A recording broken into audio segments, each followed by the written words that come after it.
সুদের বিরুদ্ধে আমাদের এটা সামাজিকভাবে এটাকে প্রতিরোধ করতে হবে। কার কাছে অপ্রিয় হলাম, কার পছন্দ হলো না সেটা মুখ্য না। মুখ্য হচ্ছে আমার ইসলাম আমাকে কি বলে, আমার দ্বীন আমাকে কি শিক্ষা দেয়। আমি এই গ্রামে মাঝে মাঝে, যদিও আমি দেবিদ্বারে বড় হয়েছি, ক্লাস 2তে আমি বাসায় দেবিদ্বারে চলে যাই, কিন্তু দুঃখজনক বিষয় একটা এই গ্রাম সম্পর্কে বা আশেপাশের গ্রাম সম্পর্কে, সেটা হচ্ছে যে আমরা পড়াশোনার ক্ষেত্রে আমরা এই গ্রামের মানুষ বা আশেপাশের কয়েকটা মানুষ অনেক বেশি পিছিয়ে আছে, অনেক বেশি। সেটা হতে পারে কয়েকটা কারণে। এক নম্বর কারণ হচ্ছে যে এই এলাকা থেকে বিদেশে যাওয়ার সহজলভ্যতাটা অনেক বেশি। এটা ইতিবাচক যে মানুষ কর্মসংস্থানের জন্য মধ্যপ্রাচ্যে যাচ্ছে। আমার বাবা গিয়েছেন এবং এখানে যারা আছেন, আমাদের এই যে আমরা অর্থনৈতিকভাবে তুলনামূলকভাবে অন্যান্য এলাকা থেকে আমরা স্বাবলম্বী, এটা ঠিক, কিন্তু শিক্ষার ক্ষেত্রে আমরা অনেক বেশি পিছিয়ে আছি। আমি কিছুদিন আগে শুনেছি যে আমার যে স্কুলটা রয়েছে, হাই স্কুল, সেখানে পাশের হার এটা অপ্রত্যাশিতভাবে কম। সারা বাংলাদেশে যেখানে এখন শিক্ষাক্ষেত্রে মান অনেক উঁচু, সেখানে পাশের হার অনেক বেশি কম। আমাদের গোপালনগরে আরেকটা মাদ্রাসা আছে, সেখানেও অপ্রত্যাশিতভাবে পড়াশোনার মান খুব বেশি উন্নত নয়। সেই জায়গা থেকে আপনাদের কাছে অনুরোধ থাকবে, পড়াশোনার ক্ষেত্রে আপনারা যদি আপনাদের সন্তান, আপনি নিজে, আপনার ভাই বোন বা অন্যান্য কোনোভাবে যদি আপনারা মনে করে থাকেন কোনো সীমাবদ্ধতা রয়েছে, কোনো প্রতিবন্ধকতা রয়েছে, ইনশাআল্লাহ আপনারা আমাদেরকে জানাবেন।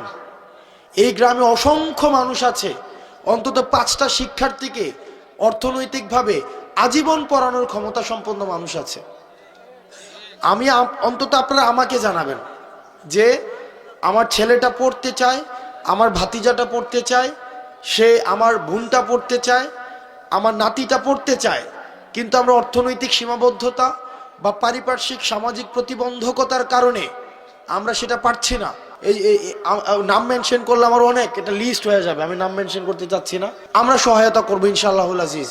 কখনোই যেন আপনাদের আর্থিক কারণে পড়াশোনা যেন না থেমে যায়।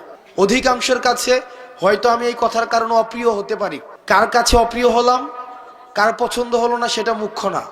মুখ্য হচ্ছে আমার ইসলাম আমাকে কি বলে, আমার দ্বীন আমাকে কি শিক্ষা দেয়। সেটা যদি অপছন্দেরও হয়, সেটাই আমাদেরকে বলতে হবে। আপনাদের কাছে অনুরোধ থাকবে, এই যে আমরা দেখি টাকা থেকে টাকা বৃদ্ধি পায়, এটা অসংখ্য পরিবারকে নিঃস্ব করে দেয়। আমি নিজে দেখেছি, আমার বাড়ির মধ্যে এইসব বিষয় মেল হয়েছে, ছোটবেলায় আমি দেখেছি, বা আমি দেবিদ্বার থেকে আসতাম যখন দেখতাম। অনেকে আমাকে অপছন্দ করতে পারেন, আপনি আমাকে অপছন্দ করেন, সেটা আমার দেখার বিষয় না, কিন্তু এটাই সত্য। এখানের সবাইও যদি অপছন্দ করেন, এটাই সত্য। এবং সুদের বিরুদ্ধে আমাদের এটা সামাজিকভাবে এটাকে প্রতিরোধ করতে হবে। আমরা আল্লাহর আইন চাই, সুদ মুক্ত সমাজ চাই।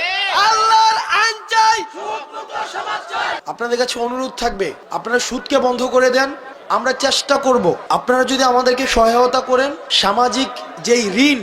সামাজিক ঋণ প্রদানকে সহজলভ্য করা। আপনাদের কাছে মনে হতে পারে যে এটা তো একটা মাহফিল। ইসলাম তো পূর্ণাঙ্গ দিন ব্যবস্থা।